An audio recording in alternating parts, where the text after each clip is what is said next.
আজ আপনাদের সাথে আমি পটল চিংড়ি রেসিপি শেয়ার করতে চলি। এখানে আমি নিয়ে নিয়েছি পেঁয়াজ, আদা, লঙ্কা, রসুন, টমেটো আর আলু আর পটলটাকে কেটে নিয়েছি। প্রথমে আলু পটলটাকে আমি ভালো করে লাল করে ভেজে নেবো।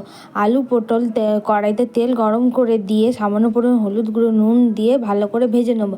ভেজে তুলে রাখার পরে নুন হলুদ মাখানো যে চিংড়ি মাছটা ছিল ওটা কড়াইতে দিয়ে ভালোভাবে ভেজে তুলে নেবো। আর হ্যাঁ বন্ধু, এই চ্যানেলটা যদি ভালো লেগে থাকে অবশ্যই লাইক অ্যান্ড শেয়ার সাবস্ক্রাইব করবে। চিংড়ি মাছগুলি এবার ভালোভাবে ভেজে এবার একটা পাত্রতে তুলে রেখে দেবো। তারপরে এখানে গোটা গরম মশলা, দারচিনি, লবঙ্গ, এলাচ আর সামান্য জিরা আর দুটো তেজপাতা ফোড়ন দিয়ে কেটে রাখা পেঁয়াজটা আমি এখানে দিয়ে দিলাম।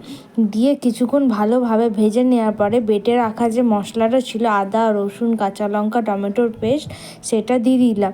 দিয়ে ভালো করে নাড়াচাড়া করে একটু সামান্য পরিমাণে হলুদ গুঁড়ো, লঙ্কার গুঁড়ো আর জিরার গুঁড়ো দিয়ে সব কিছু একসাথে নাড়াচাড়া করে নেবো। নাড়াচাড়া করার পরে কিছুক্ষণ ঢাকনা দিয়ে ঢেকে রাখার পরে তোলার পর যখন মশলা থেকে তেল ছেড়ে আসবে আমি সামান্য পরিমাণে জল দিয়ে ভালো করে কষিয়ে নেবো। এবার তারপরে আমি এর মধ্যে ভেজে রাখা আলু পটল একসাথে দিয়ে মশলা তার সাথে পটল আলুটাকে ভালোভাবে আমি এখানে কষিয়ে নেবো কিছুক্ষণের জন্য। কষানোর পরে আমি এখানে আবার ঢাকা দিয়ে রেখে দেবো। তারপর ঢাকা তুলে দেখে নেবো আলুটা কেমন সিদ্ধ হয়েছে।